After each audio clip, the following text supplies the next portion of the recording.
Warahmatullahi wabarakatuh. Alhamdulillah wassalatu wassalamu ala rasulillah. Segala puji dan puja kehadirat Allah subhanahu wa ta'ala, juga salawat dan taslim kepada Nabi besar Muhammad sallallahu alaihi wasallam. Hadis pertama dalam bab kita ini adalah hadis nomor 1248 dari Abu Hurairah radhiyallahu anhu. Beliau berkata, Rasulullah sallallahu alaihi wasallam bersabda, "Man ahabba an yubsata alaihi fi rizqihi wa an yunsa'a lahu fi atharihi falyasir rahimah." Hadis ini riwayat Bukhari di jilid 6, di jilid 8 halaman 6. Yang artinya barang siapa yang ingin dilapangkan oleh Allah rezekinya dan ditunda oleh Allah ajalnya, ini terjemahan letterlet dulu, maka hendaklah dia menjalin silaturahimnya. Hadis ini memberikan gambaran kepada kita di awal bab masalah berbakti dan silaturahim adalah siapa yang ingin dilapangkan rezekinya. Dan mana dilapangkan adalah diluaskan, diperbanyak dan dikontinyukan. Terus menerus rezekinya tidak terputus, dan rezeki itu masuk dalam semua yang kita butuhkan untuk roda kehidupan muka bumi ini. Karena rezeki itu definisinya adalah semua yang dibutuhkan oleh makhluk dalam perputaran roda kehidupan muka bumi ini. Baik itu manusia, jin, hewan-hewan, tumbuh-tumbuhan, semua namanya rezeki. Dan keliru sebagian orang menyempitkan makna rezeki di uang saja, sehingga kesehatan dia lupakan. Fungsi-fungsi anggota tubuhnya, matanya bisa melihat, telinga bisa mendengar, hidungnya masih bisa menghirup dan membedakan bau busuk, bau wangi, tangan bisa menjama, kaki bisa melangkah. Seluruh sistem raksasa pencernaan dalam tubuhnya yang bisa mengelola dan memilah mana nutrisi tubuh, mana ampas dan sampah dibuang, itu dilupakan. Begitu juga dengan banyak sekali hal-hal di sekitar dia yang dia lupakan karena menyempitkan makna rezeki. Jadi uang, pendapatan adalah salah satu bagian dari rezeki. Tapi semua yang bisa membuat roda kehidupan berputar adalah rezeki. Keberadaan istri, keberadaan suami, keberadaan anak, adanya pakaian, adanya orang-orang yang di sekitar kita dalam kondisi kita bersedih, mereka bersama kita dalam kondisi kita senang, dia pun juga ikut senang. Ini semua adalah rezeki dari Allah subhanahu wa ta'ala. Oleh karena itu kita temukan orang yang menyalahfahami makna ini. Mereka seringkali menilai hanya dengan uang, kapan proyeknya tidak berhasil, gajinya belum diterima, maka dia berkeluh kesah. Dia lupa, ini hanya bagian kecil dari sekian banyak rezeki yang Allah siapkan dalam keseharian. Sehingga Allah memberikan dia sesuai dengan penilaian dia sendiri. Karena kita sesuai dengan prasangkaan hamba. Jadi kita sesuai dengan prasangkaan kita kepada Allah. Atau dalam hadis dikatakan Allah sesuai dengan prasangkaan hambanya. Maka kalau kita sangka baik dengan Allah subhanahu wa ta'ala, pasti Allah juga akan memberikan sesuai dengan prasangka itu. Itu yang kita bisa ambil potongan pertama dari hadis tentang makna rezeki. Dan terus saya anjurkan teman-teman, kalau yang sudah pernah dengarkan bisa diulangi, yang belum bisa ikuti ceramah kami di YouTube, judulnya Saudaraku Nilai Rahasia Rezekimu. Berikut banyak sekali, kurang lebih 15 atau 16 kiat-kiat untuk mempertahankan dan memperbanyak rezeki itu. Kemudian potongan yang kedua dari hadis, dan ditunda oleh Allah ajalnya. Ini terjemahan letterlet tentunya. Dan pendapat yang paling bijaksana, Allahu a'lam, menurut kami tentunya setelah menelusuri makna daripada dipanjangkan umurnya, adalah pendapat Ibnu Taimiyah rahimahullah. Ibnu Taimiyah mengatakan supaya tidak bentrok antara dalil-dalil, antara takdir yang sudah Allah tentukan dan tidak akan berubah di Lauhil Mahfuz. Seperti kita semua ini umurnya sudah ditentukan oleh Allah SWT. Si fulan 70, si fulan 80, si fulan 40, semua ditentukan. Dan kita pasti akan meninggal pada saat itu. Sebagaimana Allah kekalkan dalam Al-Quran, A'udzubillahi minasyaitonirrajim, fa idza jaa ajaluhum la yastakhiruna sa'atan wa la yastaqdimun. Kalau ajal mereka datang tidak akan dilambatkan saat, tidak akan dimajukan sesaat. Maka kata beliau rahimahullah, yang dimaksud dengan dipanjangkan umurnya adalah dipanjangkan berkah umurnya. Ya, jadi kalau si A dan si B masing-masing Allah berikan umur 70 tahun, si A suka silaturahim sementara si B tidak suka silaturahim, kita akan temukan si A penuh dengan berkah 70 tahun itu. Dia udah bangun masjid, dia udah punya rumah anak yatim, dia udah begini, dia udah begitu. Sementara si B tidak. Berarti dipanjangkan berkah sehingga detik-detik umurnya itu berisi semua yang bermanfaat. Itu yang dimaksud dengan dipanjangkan umur. Dan dengan pemahaman seperti ini berarti tidak lagi muncul sebuah pertanyaan dalam benak kita, apakah yang di Lauhul Mahfuz akan diubah atau tidak gitu. Sementara memang dalam hadis Bukhari dijelaskan yang di Lauhul Mahfuz tidak akan berubah dan takdir sudah tercatat semua. Kata Nabi SAW, awal yang Allah ciptakan adalah pena. Kemudian Allah suruh catat semua takdir-takdir. Sebelum kita diciptakan jauh. Seluruh yang terjadi di alam semesta ini, jumlah bintang-bintang, pergantian siang malam, jumlah malaikat, semuanya tidak terkecuali sampai serangga-serangga, berapa banyak populasinya, di mana tempatnya, makanannya, semuanya sudah Allah tentukan takdir dan itu tidak akan berubah. Karena kata Nabi SAW dalam penutupan hadis, sesungguhnya catatan di dalam Lauhul Mahfuz itu sudah kering tintanya, tidak akan berubah lagi, gitu kan? Berarti yang dimaksud sini, kalau sudah ditakdirkan umur seseorang, ditentukan di Lauhul Mahfuz tidak akan berubah. Makanya beliau mengatakan yang dimaksud dengan panjang umurnya adalah keberkahannya. Dua manfaat ini, rezekinya dilapangkan dan juga umurnya diberkahi kalau dia menjalin silaturahim. Silah artinya hubungan, rahim artinya darah. Ya, hubungan darah. Jadi sebenarnya bahasa ini lebih tepat digunakan untuk orang-orang yang punya hubungan kekerabatan dengan kita.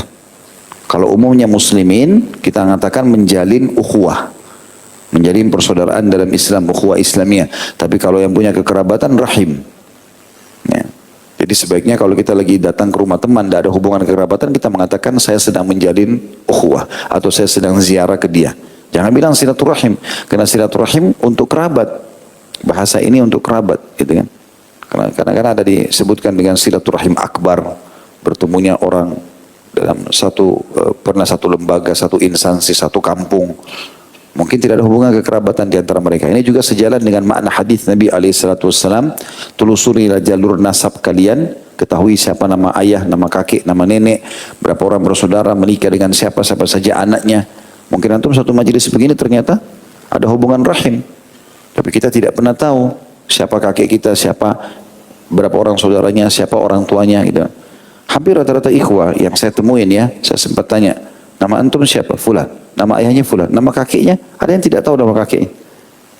Kakek antum orang mana? Tidak tahu. Berapa orang bersaudara? Tidak tahu. Baik, mungkin kakek kita bersaudara 5 orang. Di antaranya ada perempuan dan laki-laki, kemudian sudah menikah dan punya keturunan. Mungkin dari keturunan darul sebelah, dari kita ini adalah teman kita, mungkin partner bisnis, mungkin teman kantor, mungkin teman di majelis. Ada rahim, berarti dia punya hak dua, hak ukhuwah Islamiyah dan hak kekerabatan, gitu kan? Dan inilah yang banyak dijelaskan juga dalam hadis Nabi SAW yang lain. Hadis Bukhari yang kata Nabi SAW kepada seorang sahabat yang berkata membawa sekantong dirham, ya Rasulullah, saya mau sedekah. Ada 2 orang target nih. Yang pertama punya hubungan kekerabatan, punya rahim dengan saya. Yang satu muslim umumnya, nggak ada hubungan kekerabatan. Berarti kan memang ada perbedaan. Maka yang mana saya dahulukan? Kata Nabi SAW, kalau kau berikan kepada orang yang punya kekerabatan denganmu, kau akan dapat 2 pahala. Pahala sedekahnya, pahala silaturahimnya. Jadi maknanya ini harus tepat ditempatkan. Baik. Puncak silaturahim, dan ini kita relevansikan dengan judul kita. Kenapa Ibnu Hajar mengatakan berbakti dan hubungan silaturahim? Karena memang ulama hampir semua sepakat mengatakan silaturahim yang paling tinggi adalah orang tua. Kedua orang tua. Mereka yang paling layak untuk kita silah, jalin hubungan sama mereka. Baik mereka masih hidup ataupun mereka sudah meninggal. Jadi sudah meninggal pun harus lanjutkan itu dengan cara mendoakan mereka, memohon ampun buat mereka, sedekah buat mereka, haji dan umrah buat mereka. Bahkan ada seorang sahabat mengatakan, ya Rasulullah, masih tertinggalkah baktiku pada ayahku setelah dia meninggal? Kata Nabi SAW, iya, engkau melanjutkan hubungan dengan teman-temannya. Teman-teman orang tua kita, itu tempat kita berbakti. Saudara-saudara ayah, saudari ayah, saudara ibu, saudari ibu, semuanya adalah tempat silaturahim. Kata Nabi SAW, al-khalatu bimanzilatil tante dari ibu, pengganti ibu itu sendiri. Maka ini semua puncak silaturahim. Kita akan bagi rahim ini menjadi beberapa bagian. ada orang yang sudah punya hubungan rahim sama kita, gitu kan? Sekaligus mereka mahram. Rahim dan mahram. Rahim berarti punya hubungan kekerabatan, mahram berarti tidak boleh menikah. Yaitu jalur langsung ke atas kita, ayah, ibu, kakek, nenek, ya. Dan semua jalur ke sampingnya, saudara dan saudarinya, ayah dan ibu, tante, paman, ya, dari ayah dan ibu. Jalur langsung di sebelah kita, saudara dan saudari kita.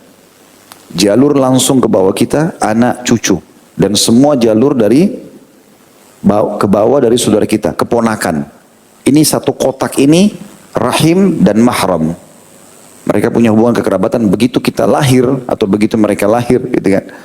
Dan juga kalau misalnya ponakan-ponakan, anak-anak, begitu mereka lahir, mereka sudah punya rahim dengan kita. Begitu kita lahir, kita sudah punya hubungan rahim dengan orang tua, paman, tante, dan seterusnya. Ya. Makanya pernah saya titik beratkan di salah satu bahasan kita, kalau tidak salah di bahasan dosa besar atau tablik akbar serial sahabat waktu itu ya, tentang pentingnya kita mulai saja menggunakan istilah-istilah ini minimal dari rumah tangga antum dulu, rumah tangga kita. Gunakan dan biasakan istilah untuk saudara ayah dipanggil ammi biasa ya. Panggil ammi, misalnya namanya Usama, kita bilang ammi Usama. Namanya Ahmad, ammi Ahmad. Itu biasakan panggil paman kita dari ayah itu. Karena ini ada hubungannya dengan hukum syar'i kita.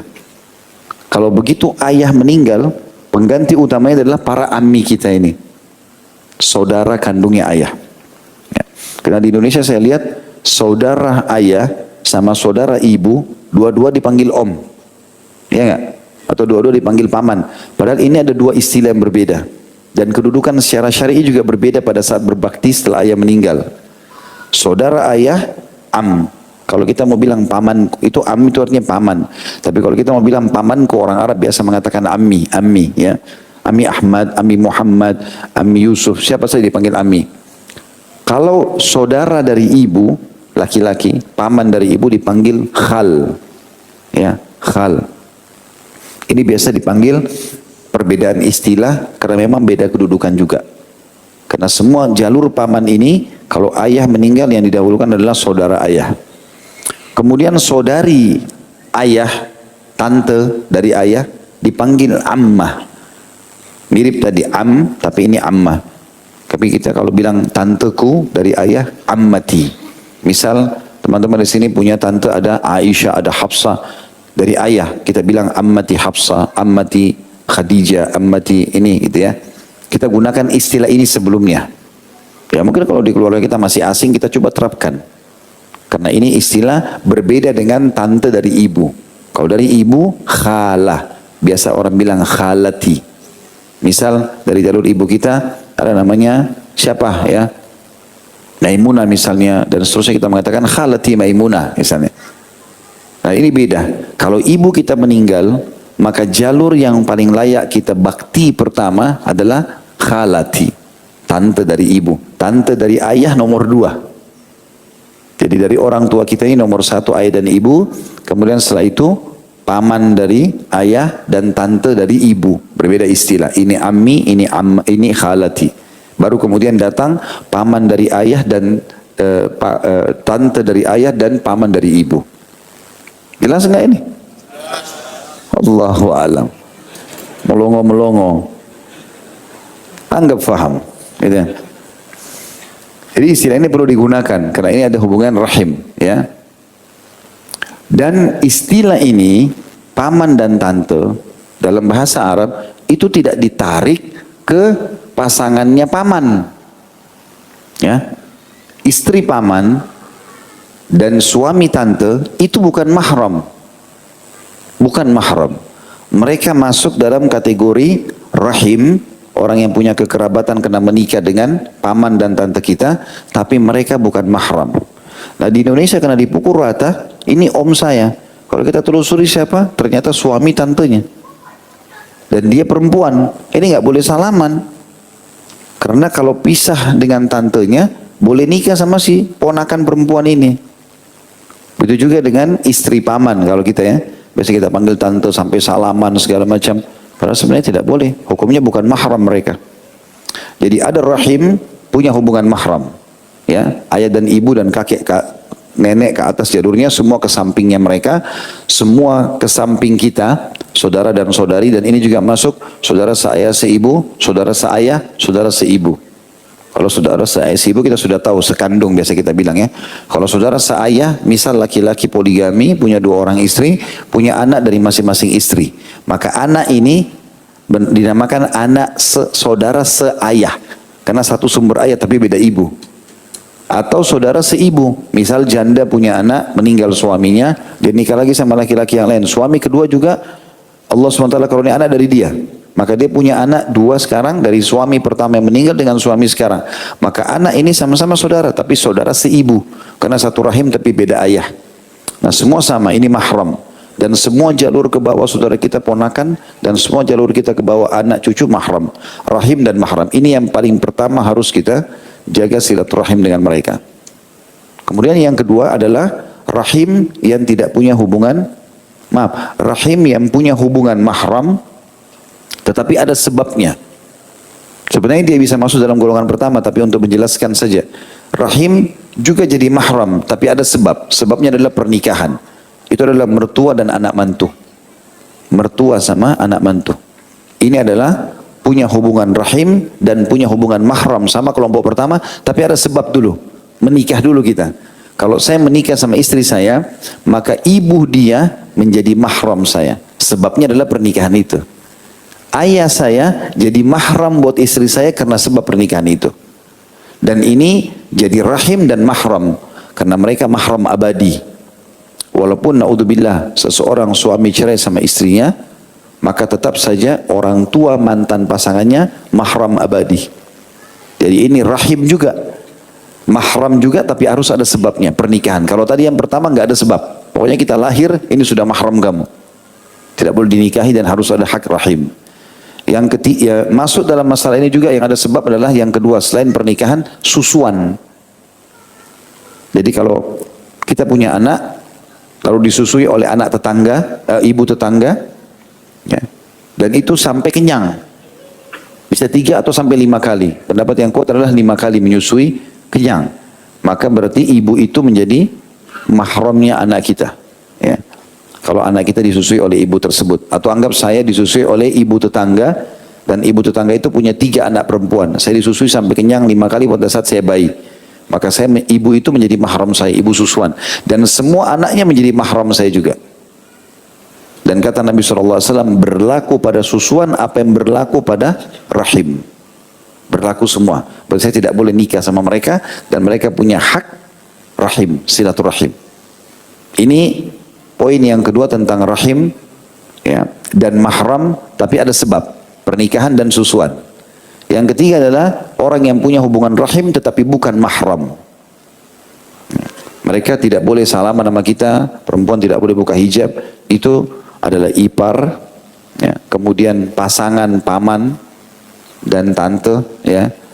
Ini tidak boleh, tadi saya bilang yang biasa kita panggil pak, tante sama om di Indonesia, tapi pasangan tante dan om kita ini tidak boleh. Maksudnya tidak boleh, tidak berlaku pada mereka mahram, tapi berlaku pada mereka rahim. Ya. Maka ini rangkaian rahim yang harusnya kita perhatikan secara khusus. Baru kemudian menjalin ukhuwah umumnya dengan kaum muslimin. Ya. Dan ini teman-teman sekalian, syaitan kata ulama selalu berusaha merusak ini. Kalau tidak bisa dirusak antara dia sama kedua orang tuanya, sehingga dia tidak berbakti atau dia durhaka, dirusaklah hubungan antara saudara sama saudaranya. Kisah yang masyhur dalam Al-Quran, kisah Nabi Yusuf alaihissalam dengan saudara-saudaranya. Allah ceritakan dalam Al-Quran, tapi tentu di closing cerita surah itu, saudara-saudara Yusuf alaihissalam taubat, gitu kan? Memohon kepada Nabi Yakub untuk beristighfar kepada Allah untuk mereka. Tapi di situ pelajaran yang besar. Kalau syaitan masuk di antara mereka, dan Nabi Yusuf mengatakan itu, wahai ayahku, sungguhnya inilah yang syaitan lakukan antara aku dengan saudara-saudaraku. Maka dia selalu membuat permusuhan. Kalau ada saudara teman-teman sampai tua, mereka terus saja telepon-teleponan, mereka terus silaturahim saling mendatangi, ini Masya Allah, luar biasa. Tapi banyak kita temukan di lapangan tidak begitu. Ribut karena warisan, ribut karena pekerjaan, ribut karena kasih sayang orang tua, segala macam. Yang benar saudara itu, kalau kakaknya atau adiknya lebih sayang sama orang tuanya, dia gembira. Itu yang benar. Oh berarti memang orang tua saya lebih sayang. Sebagai bentuk bakti pada orang tua, kita juga sayang saudara kita itu. Sebagaimana orang tua kita sayang. Dahulukan dia, nggak masalah. Dan itu disebutkan dalam surah Yusuf kan. Bagaimana Nabi Yakub memang lebih cinta kepada Yusuf dan Bunyamin. Tetapi beliau tetap adil dalam pemberian. Karena tentu wajar. Kalau kita punya anak-anak, akan ada cenderung kepada salah satunya. Yang paling bakti, yang paling baik gitu kan. Itu umum. Tetapi kita sebagai orang itu tetap harus adil dalam pembagian.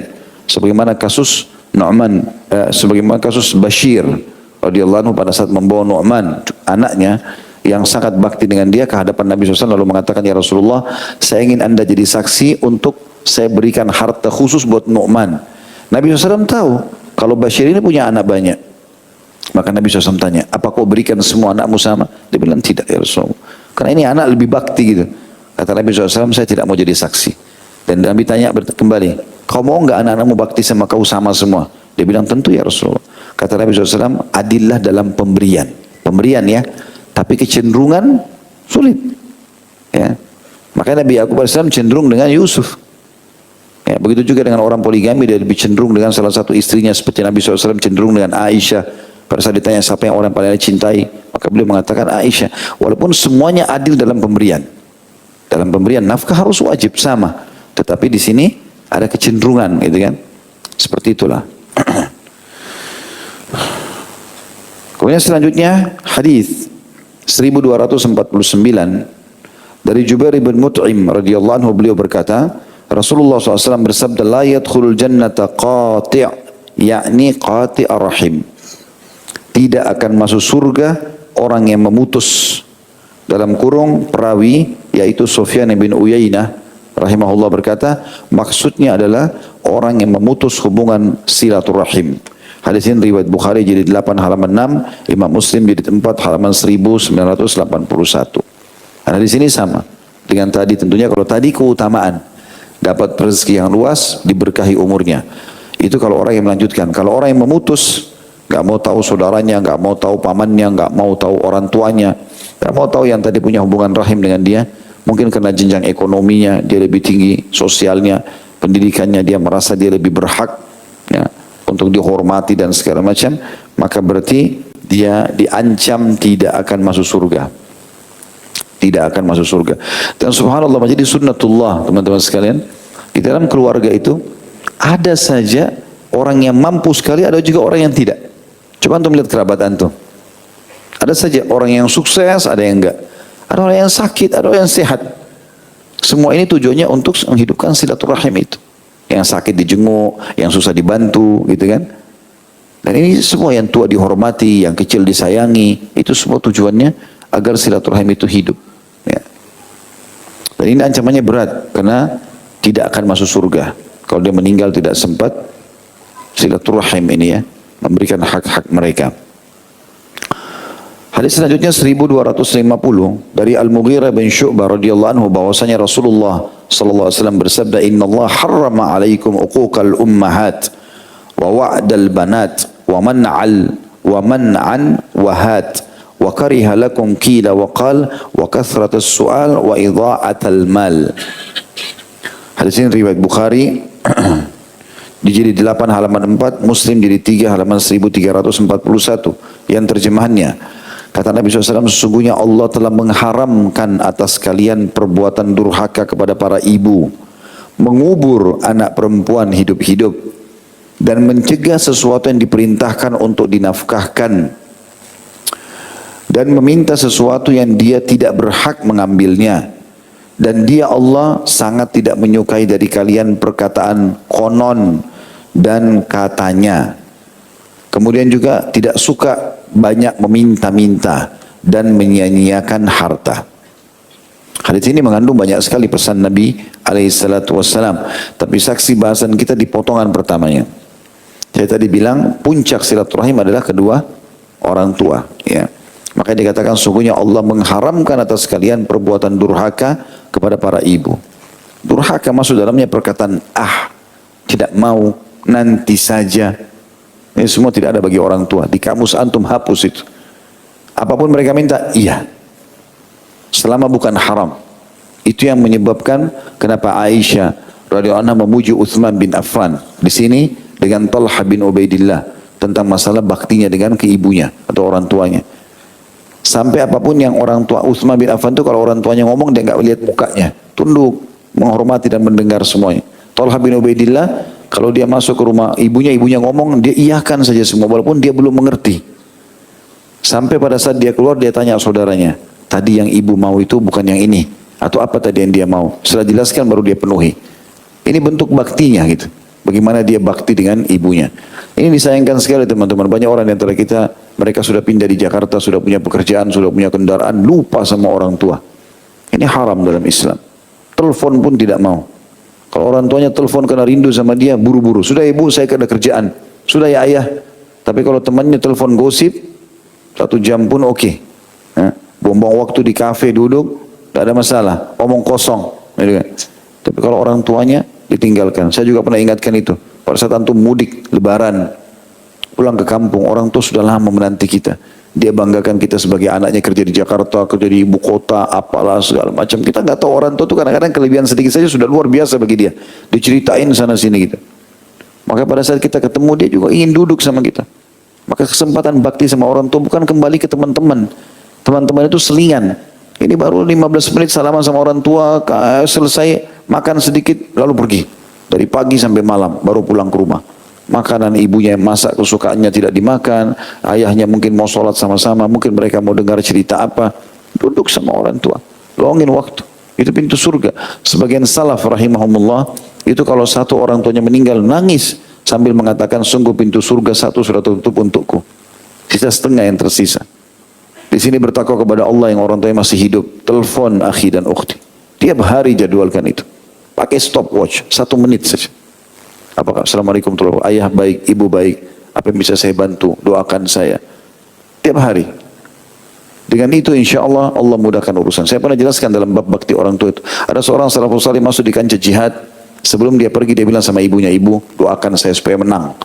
Pada saat lagi genting-gentingnya peperangan, itu dikepung oleh musuh dan sudah nyata secara hitung-hitungan pasti mereka akan mati terbunuh. Baru dia teriak mengatakan Allahu Akbar depan para prajurit. Dia panglima perang kebetulan. Allahu Akbar, pasti kita menang. Pertolongan sudah datang.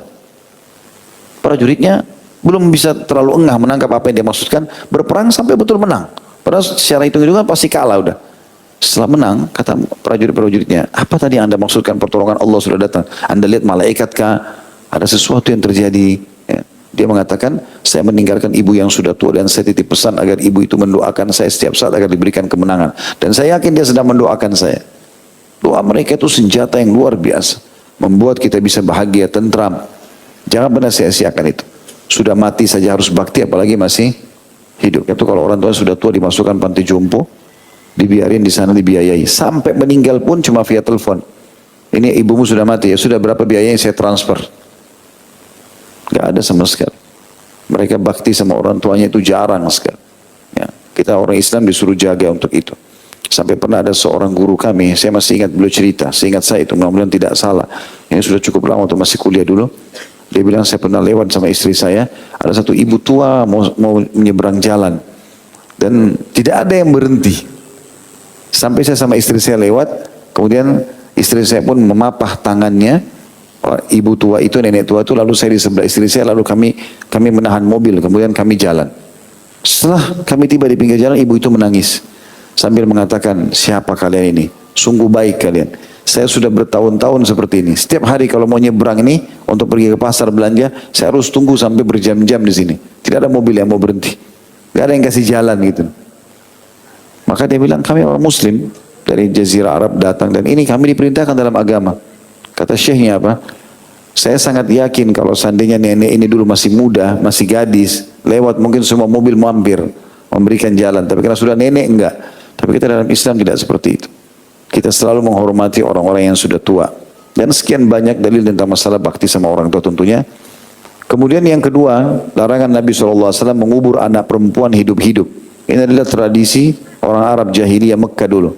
Mereka merasa kalau punya anak perempuan memalukan. Sekaligus memilukan bagi mereka. Karena mereka harus malu di tengah-tengah masyarakat.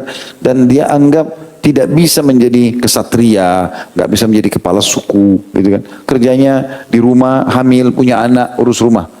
Jadi Jadi bagi mereka itu tidak pantas untuk hidup. Jadi kalau orang-orang Mekah dulu punya anak, misalnya 3 anak perempuan, 2 dibunuh, 1 dibiarin hidup. Itu untuk populasi manusia saja. Maka itu yang terjadi. Dan Allah Subhanahu Wa Taala melarang itu melalui lisan Nabi Muhammad Sallallahu Alaihi Wasallam. Tentu membunuh anak semuanya tidak boleh. Kalau kita hubungkan dengan zaman kita sekarang adalah memungkiri takdir Allah Subhanahu Wa Taala. Teman-teman yang istrinya lagi hamil atau berharap punya anak, jangan pernah mendikte Allah. Udah Allah kasih perempuan, Allah kasih laki-laki, terima saja. Saya kalau istri saya lagi hamil tanya, kira-kira mau anak apa, laki-laki atau perempuan? Saya bilang ya Allah kasih. Allah kasih laki-laki, alhamdulillah. Allah kasih perempuan, alhamdulillah. Bagi saya semua sama saja. Walaupun mungkin kita kadang-kadang ingin laki-laki atau kita ingin perempuan, yang mana Allah kasih terima. Karena Allah lebih tahu masalah itu. Dr. Ziyad Al-Abbadi hafidahullah, salah satu guru kami, ahli hadis di Jordan, pernah tabligh akbar di Makassar, dia cerita masalah itu. Dia bilang, karena waktu itu membahas tentang perkataan salaf atau pernyataan salaf kalau tidak salah tentang hubungan dengan Allah, maka dia cerita, dia bilang salah satu yang saya ingin berbagi dalam doa wa ikhwan dan akhwat sekalian, jangan pernah mendikte Allah. Dia kasih contoh dirinya. Dia bilang saya dulu waktu awal nikah, saya ingin sekali punya anak, saya cuma ingin punya anak laki-laki. Karena saya ingin mereka menjadi dai, mereka menjadi mujahid, mereka menjadi hafidh Quran. Perempuan ada iya, tapi laki-laki. Maka dia bilang dalam doa saya bilang ya Allah, jangan engkau kasih aku kecuali anak laki-laki. Niatnya baik, ingin punya laki-laki banyak gitu kan. Tetapi subhanallah, dengan doa ini, dia bilang saya sadar akhirnya setelah itu. Istri saya hamil, kalau tidak salah 3 atau sampai 5 kali begitu, keguguran terus. Dan ternyata pada saat keguguran itu anak-anak perempuan semuanya. Karena dia minta laki-laki, yang perempuan keguguran.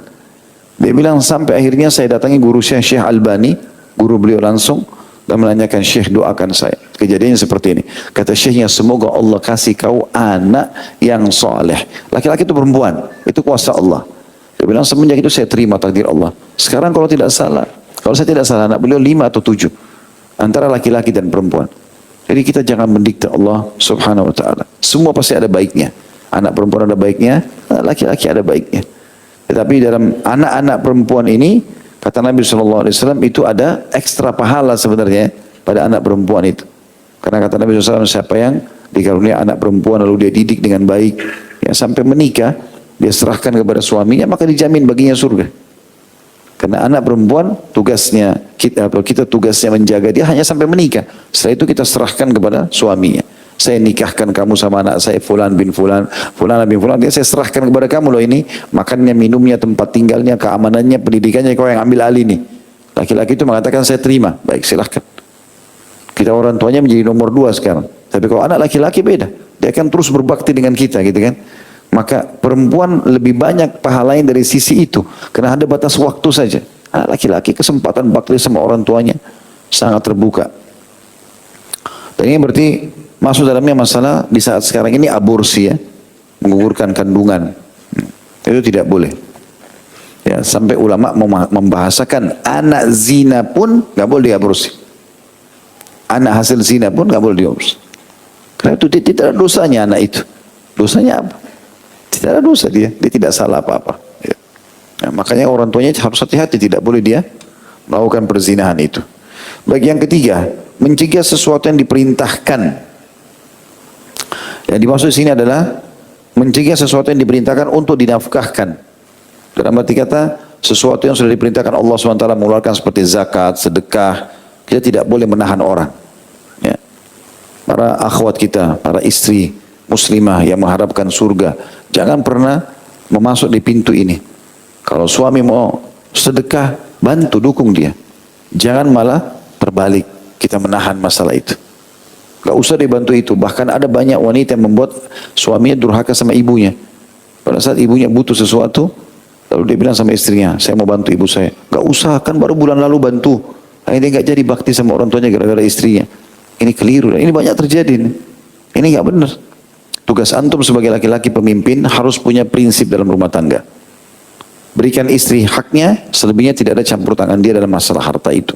Antum bebas mengelola termasuk bakti sama orang tua. Itu penting.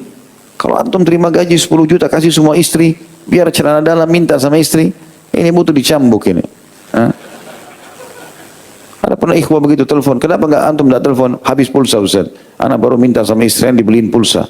Beli pulsa dari istri. La haula wala quwata illa billah. Antum belikan dia pulsa, iya. Kenapa terbalik ini? Hah? Jadi semestinya apapun yang dinafkahkan, yang wajib termasuk laki-laki sekarang nafkahkan kepada orang tuanya, itu harusnya dia lakukan. Baik buat istri ataupun juga untuk orang tuanya. Ya. Ada yang mencegah ini maka kena ancaman di sini. Yang keempat, meminta sesuatu yang dia tidak berhak mengambilnya. Artinya teman-teman, kita hanya boleh konsumsi, menikmati apa yang memang hak kita. Kalau tidak harus izin, itu pun lebih baik jangan. Ya. Kalau kita mau tamak dengan rahmat Allah, jangan tamak dengan apa yang ada dimiliki oleh orang lain. Karena nanti akan muncul syaitan memasukkan kita untuk menguasai harta orang lain atau mencelakakan dia hanya untuk menikmati apa yang dia miliki. Ya. Jadi jangan ya. Termasuk teman-teman, kalau kita dipinjamkan orang, pinjam. Ada orang dipinjamkan mobil, gayanya seperti dia pemilik mobil. Padahal sebenarnya cuma pinjaman. Ya. Atau rumah dipinjamkan oleh orang, atau pakaian. Ya. Dan itu bukan aib kita mengatakan, oh, ini bukan punya saya hanya dipinjamkan. Itu sifat orang mukmin. Berulang-ulang saya bilang, orang mukmin itu harus sama antara wajah dia dengan hati dia. Sama persis. Dia marah di sini, marah dalam hatinya memang. Dan itu kena pelanggaran agama. Dia senyum, ya dia senyum berarti. Hatinya pun seperti itu. Tidak ada dua wajah. Wajahnya senyum, kemudian yang hatinya gerutu misalnya. Maka itu bukan sifat orang beriman. Kemudian juga larangan yang selanjutnya adalah Allah tidak menyukai dari kalian perkataan konon dan katanya, ya, atau lebih tepatnya qila wa qal, ini katanya begini, katanya begitu, ya, sepertinya segini dan sepertinya seperti itu tidak boleh. Kecuali kalau sudah pasti kita sudah tahu informasi itu dan perlu kita sebarkan, kita sampaikan. Kalau tidak usah. Makanya dalam hadis yang pernah kita bahas itu dosa besar di Rabu malam, itu salah satu hadis kata Nabi SAW, cukuplah dosa yang sangat berat bagi seseorang yang menukil dengan lisannya semua yang didengar oleh kupingnya. Ini nggak boleh. Kita terima perkataan di sini teman-teman, maka disortir dulu di otak kita, baru dikeluarkan dengan lisan. Allah buat kita punya dua kuping dan lisan satu, itu supaya kita lebih banyak dengar, sortir, jangan lebih banyak bicara. Maka harus hati-hati. Jadi kalau kita keluarkan sesuatu yang sudah pasti, yang benar dan tidak bermasalah buat kita. Kalau berhubungan dengan masalah kehormatan orang lain, harta orang lain, ghibah, fitnah, gunjing, menipu, dan gak ada dalam kamus kita. Gak ada urusannya sama kita. Jangan campur. Rezeki sudah Allah tentukan. Kita nggak butuh untuk masuk ke wilayah orang lain. Kemudian banyak meminta, yang dimaksudnya adalah mengemis ya. Mengemis. Antum harus punya jiwa mulia. Perlu minta, enggak perlu nggak usah. Nggak perlu. Beli. Ya. Mulia. Jangan biasakan membuka pintu ini, karena ini seperti penyakit jiwa kata ulama. Orang kalau terbiasa meminta-minta, nanti biar walaupun dia Allah berikan kekayaan tetap minta. Enggak, jangan, mulia. Kalau kita sudah punya makanan hari itu, kita udah punya pakaian, sudah selesai. Darurat, bangkrut usaha, anak kita lagi sakit, di rumah istri belum makan, dan tidak ada uang, kita harus minta lain. Tapi kalau enggak sama sekali. Kita mulia. Bahkan kalau perlu kita memberi. Itu yang sesuai dengan sabda Nabi SAW, tangan di atas lebih mulia daripada tangan di bawah. Dan yang terakhir adalah menyia-nyiakan harta. Maksudnya menyalahgunakannya, meletakkan di sembarangan tempat. Saya pernah jelaskan itu. Harta itu yang paling bagus kalau sumbernya halal, keluar juga ke jalan halal. Ini yang paling bagus. Kata Nabi SAW, ni'ma malus salih biadi abdis salih. Sebaik-baik harta itu yang soleh, yang halal sumbernya, dan di tangan orang soleh, karena dia keluarkan juga tepat. Untuk silaturahim keluarga, untuk sedekah, untuk zakat, untuk bangun masjid, apalah segala macam. Yang kedua adalah sumbernya halal, tapi keluarnya haram. Ini nggak boleh. Gaji antum halal, tapi dipakai zina, ya, dipakai mabuk, pakai karaokean segala macam. Ini sumbernya halal, larinya haram. Ini nggak boleh. Karena ini akan ditanya hari kiamat. Kata Nabi SAW, tidak akan beranjak kaki seorang hamba pada hari kiamat sampai ditanya 4, diantaranya harta dari mana datangnya, kemana dia keluarkan. Yang ketiga, ini juga buruk. Sumbernya haram, dikeluarkan kepada yang halal. Hasil korupsi dan penipuan dipakai umroh dan haji. Ini nggak bisa. mengobati orang tua, tapi hasil curian, nggak bisa. Kemudian yang terakhir ini yang paling buruk, sumbernya haram dikeluarkan pada yang haram. Hasil curian dipakai zina. Ini sudah menumpuk segala macam keburukan pada orang seperti ini. Maka tidak boleh teman-teman menyanyiakan. Harta itu akan bisa membanyak dengan sederhana. Banyak bersedekah. Dan kalau buka usaha ambil kaidahnya. Sederhana. Modal halal, sistem halal, produk halal. Selebihnya dihiasi dengan sedekah. Maka akan untung dengan izin Allah Subhanahu Wa Taala. Hadis selanjutnya 1251.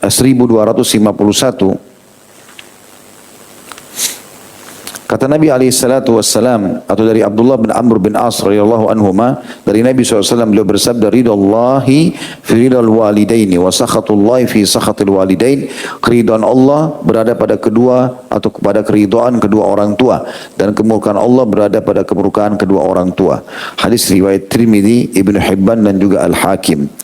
At-Tirmidzi meriwayatkannya di jilid 4 halaman 310, Ibnu Hibban jilid 2 halaman 172, Al-Hakim jilid 4 halaman 151 dan 152, dan juga ini dihasankan oleh Syekh Albani.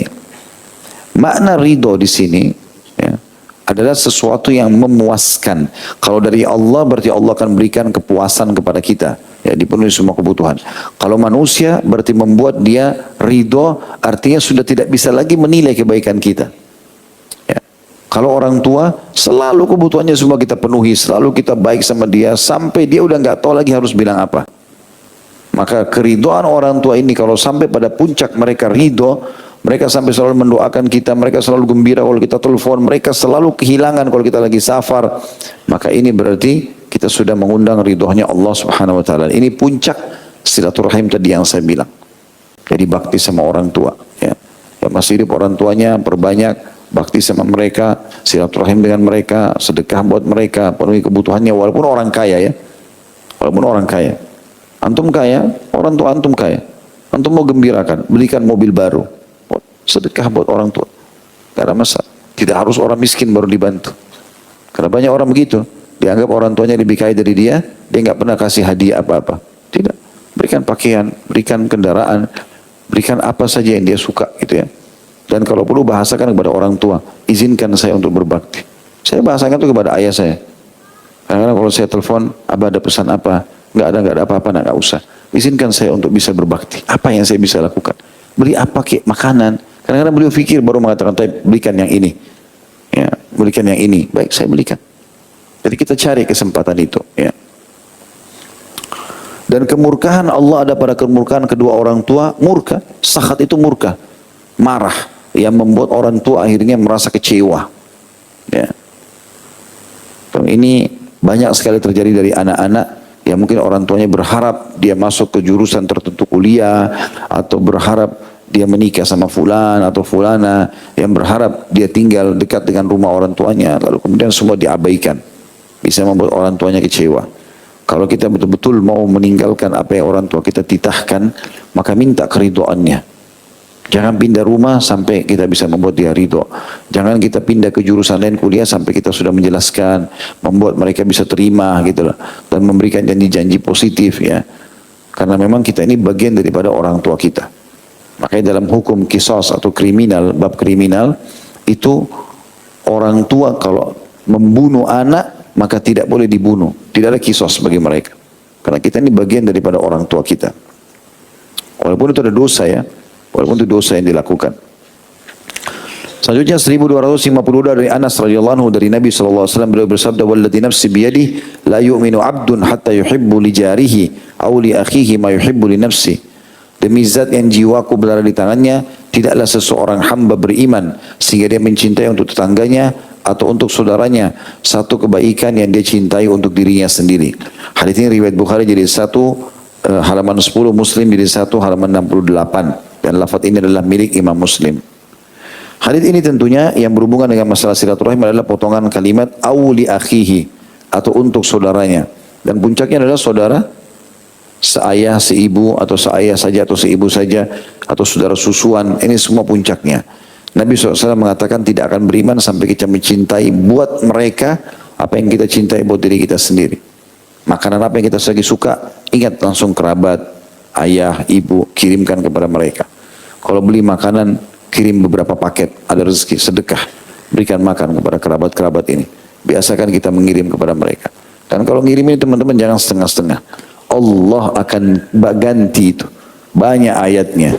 Di antaranya firman Allah SWT, A'udzubillahi minasyaitonirrajim, wa ma anfaqtum min syai'in fahuwa yukhlifu. Semua yang kalian infakkan di jalan Allah pasti dia akan ganti. Tidak usah khawatir, royal saja di jalan Allah. Makin besar yang kita keluarkan, maka makin besar juga yang datang. Ini teori turun-temurun dari orang-orang saleh, dari nabi-nabi dulu. Sampai hari kiamat akan berlaku yang sama. Beruntunglah orang yang mengambil teori ini. Investasi terbaik, sedekah. Mau dapat ikan paus, pakai kapan tanker. Sudah berapa kali saya bilang. Pakai kail kecil, mau dapat ikan paus, tidak bisa. 2.000 rupiah, minta kesehatan, kekuatan, keturunan. Menikah dengan perawan, menikah sama bujang. Banyak syarat-syaratnya, 2.000 rupiah. Bakhil. Ya kadang-kadang saya sempat jengkel kalau melihat ada orang, uangnya banyak, pakainya bagus, tapi masuk di celengan masjid, cari koin. Tidak malu itu bunyi koinnya, ting gitu ya. Untuk Allah lagi. La haula wala quwwata illa billah. Atau kadang-kadang orang kasih orang miskin, tapi sambil marah-marah. Ya. Kasih luar biasa, seperti sudah sesuatu yang berharga yang dia kasih. Padahal sebenarnya kita kalau sedang sedekah, kita yang diuntungkan. Dia cuma ambil bentuk materinya itu. Kita bawa nilainya itu ketimbangan amal hari kiamat. Itu yang para salafus saleh lakukan. Para tabi'in mengatakan pada saat masuk orang yang minta orang miskin lalu dikasih, lalu dia senyum sambil mengatakan, orang-orang ini membawa amal-amalku ketimbangan amal tanpa aku upah sedikit pun. Mereka memang dapat secara fisik makanan atau pakaian atau uang itu, tapi setelah itu kita yang dapat nilainya ketimbangan amal. Dan sekian banyak hubungannya masalah sedekah yang sudah kita jelaskan ini. Ya. Selanjutnya, tentu di sini juga disinggung masalah tetangga ya. Dan tetangga punya bab sendiri, punya bahasa sendiri. Tetangga muslim atau kafir, punya kerabat, hubungan kerabat atau tidak, punya hak tersendiri. Ini ada hukum sendiri. Sebagaimana hadis Nabi SAW dalam hadis Bukhari, Jibril terus mewasiatkan kepada aku agar berbuat baik pada tetangga sampai aku mengira tetangga akan mendapatkan warisan. Ya. Maka ini tentunya juga punya hak sendiri, tapi tidak ada hubungannya dengan kekerabatan. Kalau ada orang sudah tetangganya adalah saudaranya sendiri atau orang tuanya, maka ada hak kekerabatan, hak bakti sama orang tua, ada hak tetangga, banyak sekali yang dia bisa dapatkan pahala di situ. Hanya kita garis bawahi, kalau kita bicara tetangga secara umum, maka mulailah dengan orang yang paling dekat pintunya dengan rumah kita. Sebagaimana Nabi SAW mengatakan kepada Aisyah radhiyallahu anha pada saat beliau berkata, Aisyah berkata radhiyallahu anha, ya Rasulullah, saya punya makanan atau saya punya sesuatu yang saya ingin berikan. Tetangga mana yang saya dahulukan? Kata Nabi SAW, yang paling dekat pintunya dengan pintu rumahmu. Nomor 1253 dari Ibnu Mas'ud radhiyallahu anhu, beliau berkata, Sa'altu Rasulullah sallallahu alaihi wasallam ayyu dzambi a'zam? Qala an taj'ala lillahi niddan wa huwa khalaqak. Qultu thumma ayy? Qala thumma an taqtula waladaka khasyata an ya'kula ma'ak. Qultu thumma ayy? Qala thumma an tuzaniya halilata jarik. Aku telah bertanya kepada Rasulullah sallallahu alaihi wasallam, dosa apa yang paling besar? Maka beliau menjawab, engkau membuat tandingan bagi Allah, padahal dialah yang telah menciptakanmu. Maksudnya kau buat sekutu-sekutu kayak patung, jimat dan seterusnya. Lalu aku bertanya kemudian apa dosa yang paling besar? Beliau menjawab, kemudian engkau membunuh anakmu karena khawatir dia ikut makan bersamamu. Ini saksi bahasan kita. Anak adalah puncak silaturahim. Setelah orang tua, anak-anak. Itu yang terdekat. Dalam ilmu warisan pun anak-anak sangat kuat posisinya. Gitu kan? Apalagi anak laki-laki. Ini punya kedudukan tersendiri. Yang jelas anak-anak. Maka tidak boleh membunuh anak karena takut lapar. Atau takut kelaparan, mati kelaparan, karena memang Allah sudah tentukan rezeki masing-masing. Kita bahkan tidak punya andil di sehelai rambut anak kita. Allah sudah tentukan rezeki dan rezeki kita tentunya. Dan yang ketiga, lalu ditanya kemudian apa dosa besar setelah itu, setelah membunuh anak karena takut lapar sehingga terputus silaturahimnya ini? Beliau menjawab sallallahu alaihi wasallam, engkau berzina dengan istri tetanggamu. Ya, tentu ini sangat berat ya. Saya pernah jelaskan di bab zina itu. Kalau zina yang paling tinggi, yang paling berat, dan itu hukumnya langsung dihukum mati, adalah berzina dengan mahram. Ya, berzina dengan anak sama ibu, anak sama ayah, saudara sama saudarinya, tante sama ponakan. Mahram tadi yang nomor satu. Punya hubungan rahim dan punya hubungan mahram. Maka ini paling besar. Yang kedua, berzina dengan istri para mujahid. Kalau suami lagi pergi jihad, nggak boleh istrinya diganggu. Kata Nabi SAW, kedudukan istri-istri para mujahid seperti ibu-ibu kalian. Kalau suaminya lagi pergi, kita harus hormati seperti ibu kita. Kalau ada orang yang datang malah menggoda segala macam sampai yang terganggu lah dia, hanya dia berzina, maka masuk dalam kategori dosa yang besar ini. Kata Nabi SAW, akan didatangkan mujahid tersebut hari kiamat, dan didatangkan orang yang melakukan perzinahan dengan istrinya, lalu kemudian Allah menyuruh dia memilih, si mujahid ini pilih pahala yang dia suka. Maka kata Nabi SAW, apakah kok kalian mengira dia akan meninggalkan satupun pahalanya? Tentu saya tidak, gitu kan. Kemudian yang ketiga, istri dengan berzina dengan istri tetangga di sini. Ya, kemudian juga yang terakhir itu adalah berzina secara umum kepada orang-orang naudzubillah yang tidak halal bagi dia. Baik, selanjutnya nomor 1254 dari Abdullah bin Amr bin As radhiyallahu anhu bahwasanya Rasulullah SAW bersabda, minal kabairi syatmur rajuli walidayhi, qila wa hal yasubbu ar-rajulu walidayhi, qala na'am, yasubbu abar rajuli fayasubbu abah wa yasubbu ummahu fayasubbu ummahu. Termasuk dosa besar adalah cercaan seseorang kepada kedua orang tuanya. Maka para sahabat bertanya, atau beliau ditanya, apakah mungkin, beliau SAW ditanya, apakah mungkin seseorang mencela kedua orang tuanya? Maka beliau SAW menjawab, iya, dengan cara dia mencela bapak seseorang, lalu akibatnya orang itu mencela bapaknya, dan dia mencela ibu seseorang, lalu akibatnya orang itu pun mencela ibunya.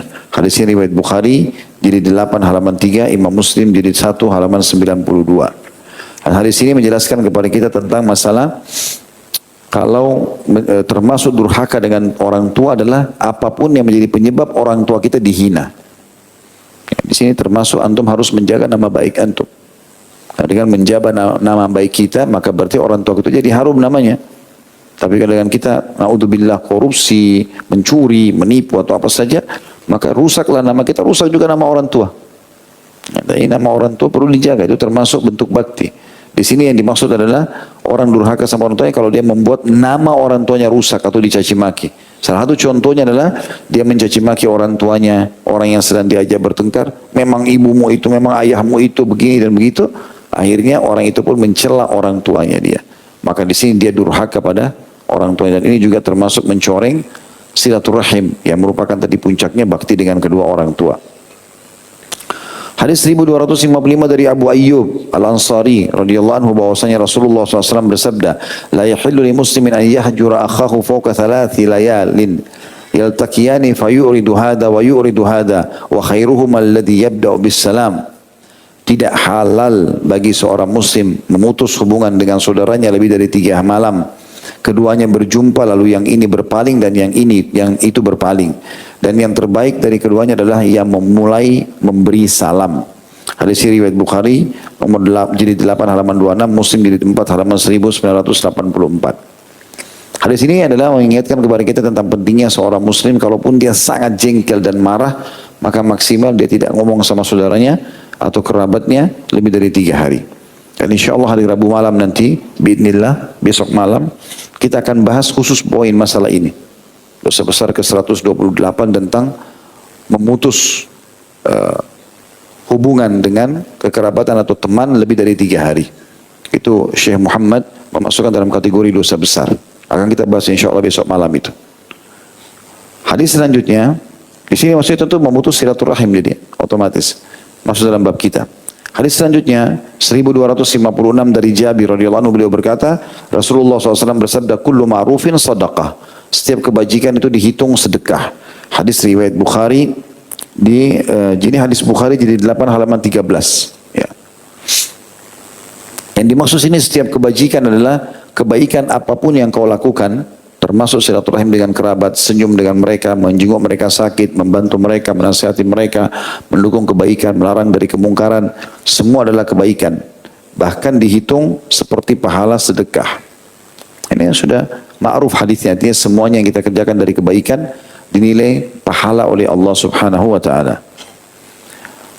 Kemudian hadis yang selanjutnya 1257 dari Abu Dzar radhiyallahu anhu, beliau berkata bahwasanya Rasulullah SAW bersabda, la tahkiranna minal ma'rufi syai'a walau an talqa akhaka biwajhin talq.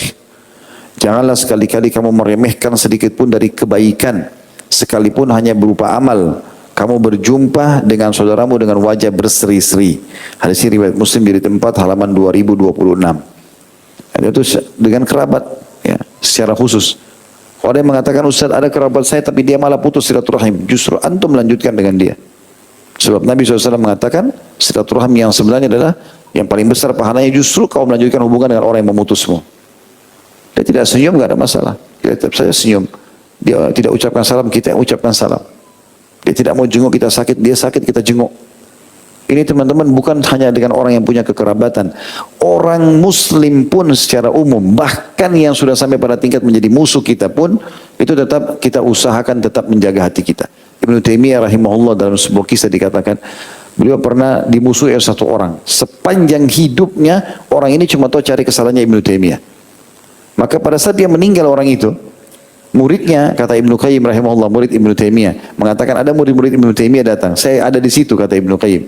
Kemudian berkatalah mereka, ada salah satunya mengatakan, wahai guru kami, berita gembira, karena musuh anda sudah mati. Yang selama ini selalu mencaci maki anda segala macam, mati. Lalu Ibnu Taimiyah berubah raut wajahnya mengatakan, Inna lillahi wa inna ilaihi raji'un. Kalimat istirja, kami milik Allah, kami akan kembali kepada Allah. Apakah kau menyampaikan kepadaku berita, ya, gembira tentang matinya seorang muslim? Jadi dia balik mendidik murid-muridnya. Bukan begitu caranya membalas. Jangan kebodohan dibalas dengan kebodohan. Maka beliau mengatakan, berdirilah. Maka kami semua berdiri, kata Ibnu Qayyim, menuju ke rumah si mayit. Lalu Ibnu Taimiyah berkata kepada anak-anak musuhnya itu, dia mengatakan, mulai sekarang aku pengganti ayah kalian. Butuh apa-apa saya bantu. Mulianya hati seorang muslim. Apalagi kalau punya hubungan kekerabatan. Paman saya nggak mau ketemu, Ustaz, biarin aja dia nggak mau ketemu kita. Kalau antum dikasih syarat, jangan datang ke rumah saya, baik, antum tidak datang ke rumahnya, tapi tidak putus silaturahim. Biarkan dia dengan alamnya, tapi kita tetap saja. Ada orang subhanallah dia jengkel sama saudaranya, dia jengkel sama pamannya, ribut saudara sama saudara, akhirnya sampai anak-anaknya nggak mau ketemu, nggak mau salam, nggak mau segala macam. Ini nggak boleh. Diwariskan kekufuran silaturahim itu atau dosa itu kepada ahli warisnya. Ini bahaya sekali. Jadi kita disuruh ketemu walaupun hanya senyum dengan muslim. Ya. 1258 juga dari beliau, maksudnya Abi Dzar radhiyallahu anhu, beliau berkata, Rasulullah SAW bersabda, "Idza tabakhta marakatan fa'akthir ma'aha wa ta'ahad jiranak." Apabila kau memasak kuah kaldu daging, maka perbanyaklah airnya dan perhatikanlah tetanggamu. Hadis riwayat Muslim di jilid 4 halaman 2025. Mungkin teman-teman bilang, Ustaz ini kan masalah tetangga. Perlu saya jelaskan dulu ya. Di zaman Nabi SAW, itu setiap suku, kayak satu keluarga gitu, itu tinggalnya ngelompok ya. Di Madinah dulu begitu. Jadi orang kalau mau datangi suku ini, orang tahu, oh ini pemukimannya suku itu satu keluarga semua itu. Ya 50 rumah ya 100 rumah mereka semua sama. Jadi mereka itu kumpul satu keluarga. Mau ketemu sama keluarga fulan di sini, sampai dikenal di zaman Nabi, masjidnya suku fulan, sumurnya suku fulan, begitu. Ini semua tujuannya untuk memudahkan silaturahim di antara mereka. Sayang kita sekarang terlalu berjauhan ya. Saya pernah dapat sebuah tempat, ada 4 rumah, itu ternyata rumah 4 orang bersaudara. Dan mereka tidak tinggal di sana, mereka semua Masya Allah orang yang mampu. Lalu mereka siapkan rumah itu walaupun disewakan, tapi untuk tetap berdekatan satu sama yang lain. Atau mereka tinggal dalam satu komplek, kerabat, ya, saudara, ini sangat baik. Ada juga orang yang menikahkan antara ponakan dia dengan anak dia misalnya, sepupu sama sepupu ya. Maka itu untuk menunjukkan silaturahim. Ini semua adalah hal yang baik, hal yang sangat baik. Jadi pada saat Nabi SAW mengatakan perbanyaklah kuah dan bagikan tetanggamu, karena memang paling banyak jadi tetangga di zaman Nabi SAW adalah kerabat. Ya. Berbeda dengan kita sekarang justru kerabat berjauhan. Yang satu di ujung sana, yang satu di sana, yang berpisah-pisah. Sehingga silaturahimnya pun tidak maksimal. Ya. Tentu kecuali darurat. Salah satunya memang di antara kita tugas di luar negeri, tugas di luar kota itu lain. Tapi kalau tidak bisa berdekatan, maka jauh lebih baik. Itu yang dimaksud dengan hadis ini tentunya. Kesimpulannya adalah hadis ini adalah bagaimana kita sering menjalin hubungan silaturahim walaupun hanya dengan berbagi kuah makanan ya, atau kuah daging. Hadis 1259 dari Abu Hurairah radhiyallahu anhu.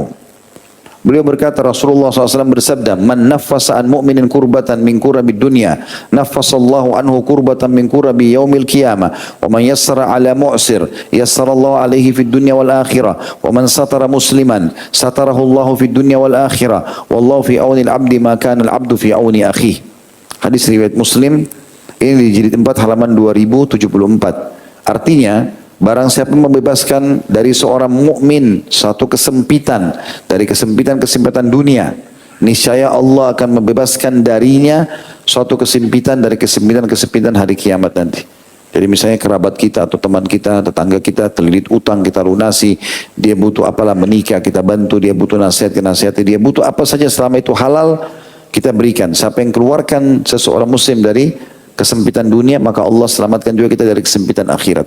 Tergantung berapa banyak kita bantu, begitu juga banyak bantuan yang datang untuk kita pada hari kiamat. Di sini ulama juga mengatakan termasuk masalah utang, termasuk masalah sakit, termasuk masalah apa saja yang sedang dihadapi.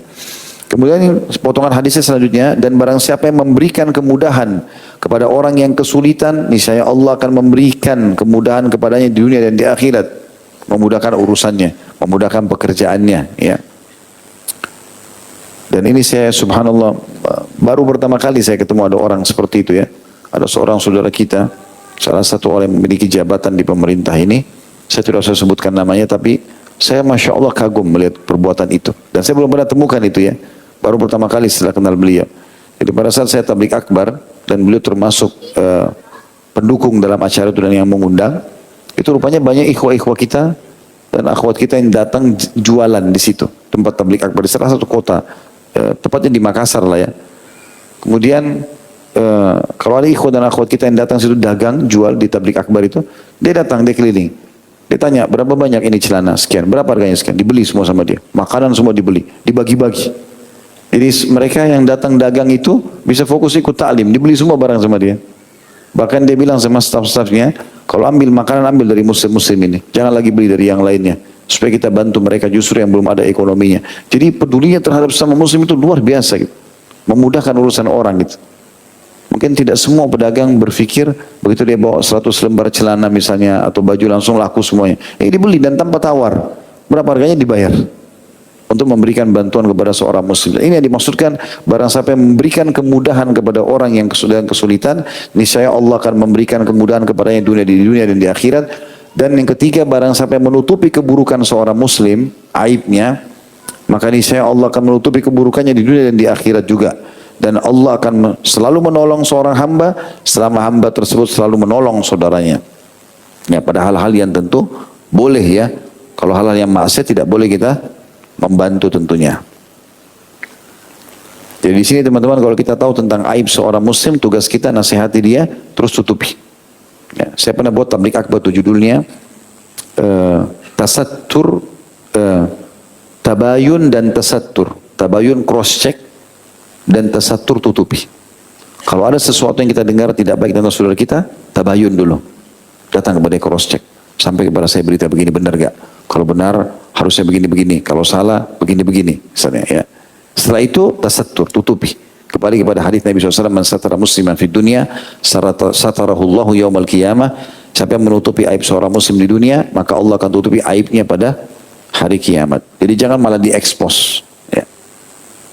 Selanjutnya 1260 dari Abu Mas'ud radhiyallahu anhu, beliau berkata, Rasulullah SAW bersabda, man dalla ala khairin falahu mithlu ajri fa'ilihi. Barang siapa yang menunjukkan kepada suatu kebaikan, maka dia mendapatkan pahala seperti pahala orang yang mengerjakannya.